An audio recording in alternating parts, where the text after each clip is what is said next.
Merci Madame la Présidente, Monsieur le Ministre, Monsieur le Président de la Commission du Développement durable, mes chers collègues. Les fonds marins sont très mal connus. Les grands fonds, c'est 3800 mètres en moyenne, 75% sont à plus de 3000 mètres. Ça peut démarrer à moins de 1 km. Les encroûtements cobaltifères se trouvent sur certains monts sous-marins. Les nodules polymétalliques se trouvent, eux, sur les plaines abyssales entre 4 et 6000 mètres. Le peu que nous savons de ces écosystèmes nous donne à penser que les profondeurs de l'océan regorgent d'une extraordinaire biodiversité.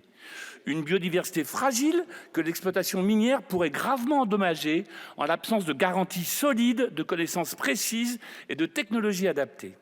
Au nom du groupe Modem et démocrate, je me réjouis donc de l'examen ce jour de la proposition de résolution transpartisane portée par notre collègue Nicolas Thierry, député de Gironde, qui appelle à l'arrêt des projets d'exploitation minière de fonds marins tant en haute mer que dans les zones françaises. Et ça aussi, c'est une volonté du président de la République.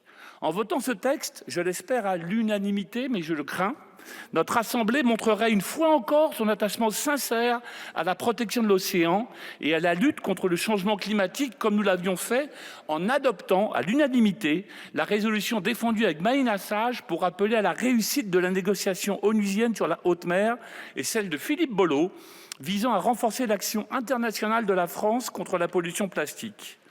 Je crois en la force de la diplomatie parlementaire et c'est faire œuvre utile que de saisir les outils que nous donne la Constitution pour se faire le relais des citoyens de la société civile. Et je vous remercie, Monsieur le Ministre, d'être allé défendre à l'ONU cette cause sur le BBNJ qui finalement est le grand frère de cette exploitation minière. Depuis 2017, la majorité présidentielle n'a cessé d'agir en faveur de l'océan.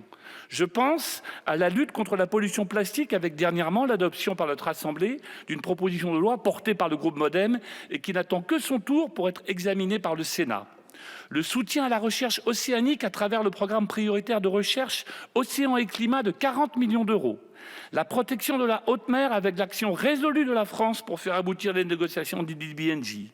La promotion de la pêche durable en améliorant la prévention des captures accidentelles de cétacés, l'accompagnement financier des armateurs vers un transport maritime durable. On va refaire des cargos à voile. Tant d'autres mesures que je n'ai pas le temps de citer et qui font de la France une nation aux avant-postes de la protection des écosystèmes marins. Soyons fiers de cela. L'engagement du président de la République contre l'exploitation minière des fonds marins et l'appel solennel que nous, députés, nous lançons aujourd'hui à l'Europe et au monde participent à ce leadership. L'exécutif, le Parlement, la société civile, tous nous sommes réunis pour faire progresser la cause de l'océan au niveau international, notre unité et notre force. Je veux à cet égard saluer la présence en tribune des membres de la plateforme Océan Climat, de la Coalition pour la protection des fonds marins, du cluster maritime, venus célébrer avec nous ce moment d'unité. Je veux aussi avoir un mot pour remercier les hommes et les femmes de notre diplomatie qui œuvrent au jour du même en Jamaïque pour défendre nos valeurs et nos intérêts sur la scène internationale.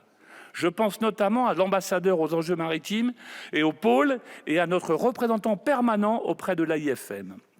L'AIFM, l'autorité internationale des fonds marins dont le cadre juridique ne garantit malheureusement pas une protection effective des écosystèmes marins. En autorisant des projets d'exploitation de The Metal Company soutenus par l'État insulaire de Nauru. Nauru se trouve dans le nord-est de l'Australie, où toute autre activité de ce type, en l'absence de connaissances scientifiques précises et exhaustives et de réglementations robustes, c'est l'océan et la planète que l'on met en péril. Nauru avait une seule richesse, c'était le guano. Ils l'ont pillé, le guano, et maintenant ils veulent attaquer les grands fonds marins.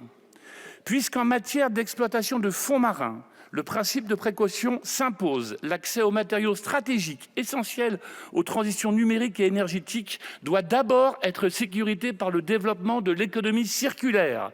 C'est là peut-être notre plus grand défi, plus complexe encore que d'aller chercher des ressources à des kilomètres de profondeur, mais tellement plus vertueux.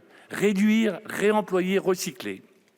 Le vote aujourd'hui constitue une étape importante, mais notre travail est encore long pour aboutir à la protection effective de l'océan. Je vous propose, mes chers collègues, de le poursuivre au sein du groupe d'études sur les pôles et les grands fonds de l'Assemblée nationale, dont j'ai l'honneur de partager la présidence avec Clémence Guettet, et de préparer ainsi la conférence des Nations Unies sur les océans qui se tiendra en France en 2025. Je vous remercie. Merci, monsieur le député.